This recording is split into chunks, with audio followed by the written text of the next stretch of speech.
guys, and welcome back to my channel. So, kumusta naman kayo guys? Okay, so panibagong araw, panibagong reading. So, ayun guys, tignan natin kung kanina po bang love reading yung masasagap natin ngayon. Okay, so ito yung card mo. Ito yung card ng person mo. Titignan natin. Okay. Ano bang nararamdaman sa inyo ng person mo? Nararamdaman kayo ng person mo ngayon?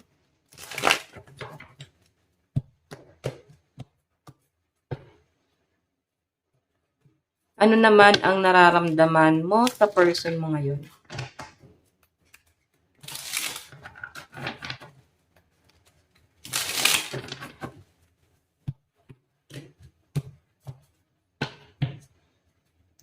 Okay. Tignan natin, nararamdaman ng person mo. Meron tayong Five of Cups. So, I think nagsisisi yung person mo ngayon. Nakikita ko rito na parang natatakot yung person mo na mawala ka ng tuluyan sa kanya. Nandun sa point na parang gusto niya nang i-release lahat ng mga blockages, mga problema na humahadlang sa inyo ngayon, no? Sa pagsasama nyo. Hindi rin kasi guys alam ng person mo kung saan siya lulugar. Pwedeng nandun siya sa conflict na pwedeng dapat meron siyang piliin. Okay? Maring iba sa inyo guys na i-involve talaga sa third party. Okay? Nasa third party situation ka ngayon. And sa nasisense ko rito, ikaw yung gusto ng person mo pero hindi siya guys makapamili ngayon. Siguro gulong-gulo pa yung isip ni person. Ito yung problemang ginawa niya ngayon. Okay? Siya rin yung tumatamasa. Tignan natin guys, ano naman ang tingin sa'yo ng person mo ngayon. Taas muna natin to. So malakas ang energy ng mga water sign, Cancer, Pisces, and Scorpio. Okay? Siguro yung iba naman dito, maaring yung person mo yung gumawa ng problema eh.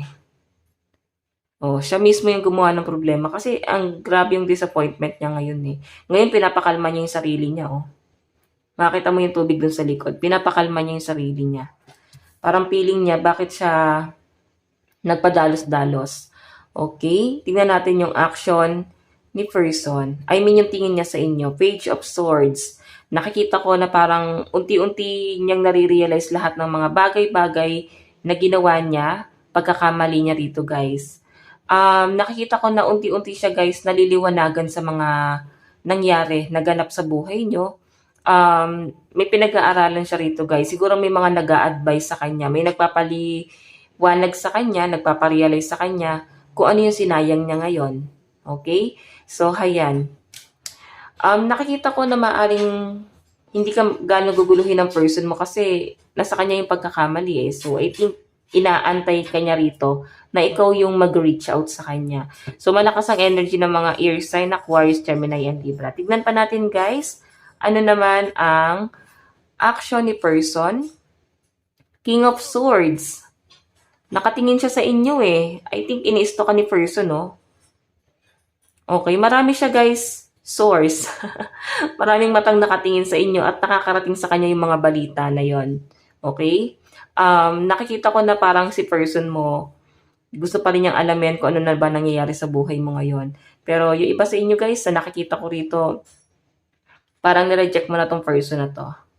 Or gusto mo na makuha yung assurance dito bago mo siya pabalikin sa buhay mo. Or pwedeng dapat meron siya baguhin sa buhay niya ngayon. Okay? Siguro mahirap pakisamahan yung pag-uugali nitong taong to. Tignan pa natin overall energy ni person, Chariot, oh. Siguro guys, isa sa dahilan kung bakit din nagkaroon ng third party is yung financial. Parang nagpasilaw yung person mo sa pera. Kasi nagpadala siya sa sa opportunity. Pwedeng malaking opportunity tatamasain niya doon. Parang tatanggapin niya doon sa taong yun guys.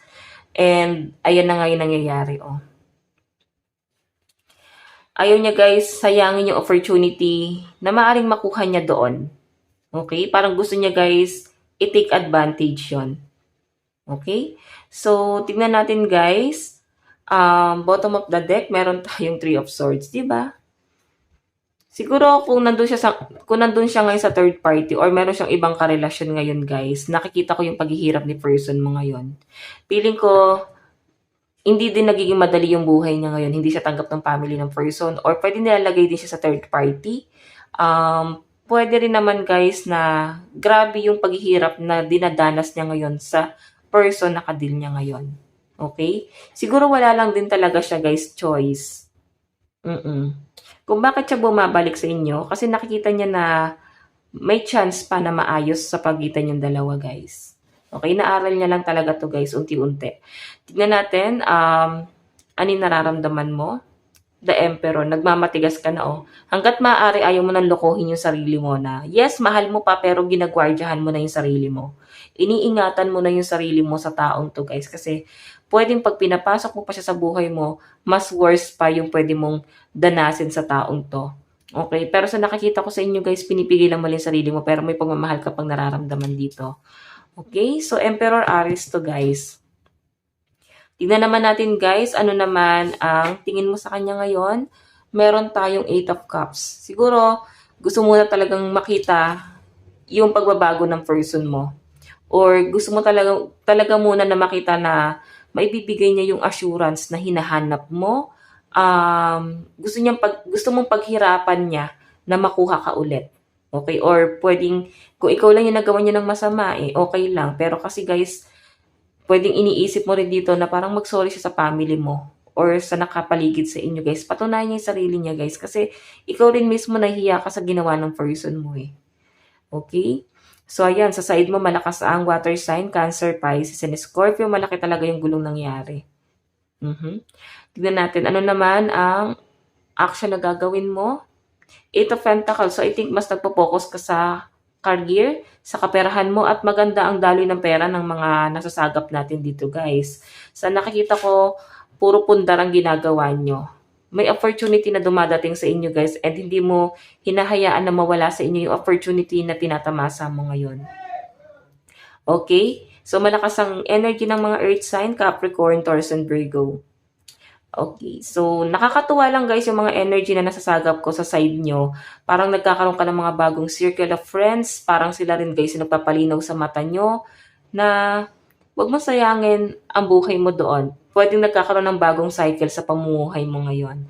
Tignan natin, guys, ano naman ang overall energy. Meron tayong Ace of Swords. Diba? Ang laki ng realization mo talaga, guys. Pwede napapaisip ka, ano ba nagustuhan mo sa taong to? Bakit ka pumatol sa taong yan? Okay, pwedeng feeling mo, napaikot ka niya. Yung pala, mas matalino ka pa pala sa person mo. Ayan, may air sign, Aquarius, Gemini, and Libra. Tignan natin yung bottom of the deck. Kung may mga anak kayo, guys, nakikita ko na nasa poder mo yun, siguro ikaw yung nagtataguyod.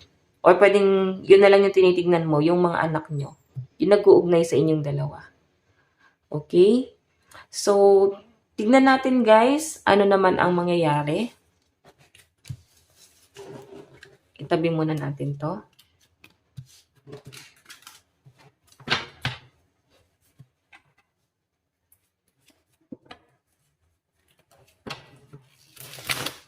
Saan na patungo yung relationship nyo, guys? Saan na patungo yung relationship nila sa future? Kung nagsasama pa kayo, guys, parang hindi niya talaga maiwasang gawin yung mga bisyo niya.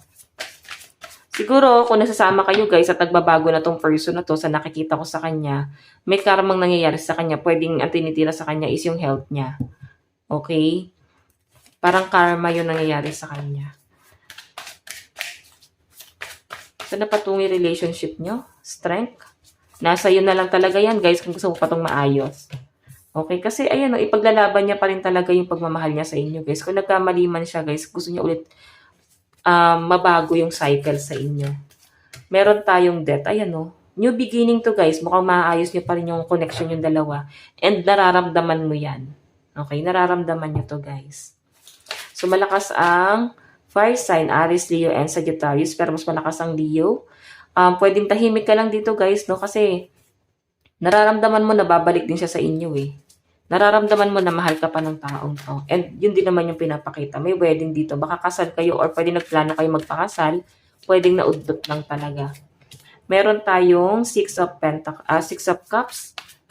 May new person na paparating sa inyo, guys, Pero dahil nga hindi ka pa makarecover, hindi ka pa makamove on sa ginawa sa inyo ng person mo, sabihin na natin hindi ka na ganun ka-attached sa person mo kay past person or pwedeng ka-deal mo ngayon, hindi ka pa rin nagpapapasok. Merong isang tao dito na gusto niyang makuha ka or maalis ka diyan sa sitwasyon mo, gusto ka niya guys tulungan. Seryoso talaga sa itong taong 'to. Pero tinatalikuran mo kasi ayaw mong lokohin din yung sarili mo na, hangga't hindi ka pa okay, ayaw mo siyang papasukin sa buhay mo. Parang gusto mo muna maging okay ka. Okay, naka-stuck ka pa rin kasi rito guys, oh. So, dalawang tao ang involved sa inyo rito guys sa pinapakita sa akin, okay? So, ayan guys, malakas ang energy ng mga water sign, Cancer, Pisces, Scorpio, Aries, Leo, and Sagittarius. So guys, ito lang naman po ang inyong reading. Hanggang sa muli, God bless and love you all. Thank you!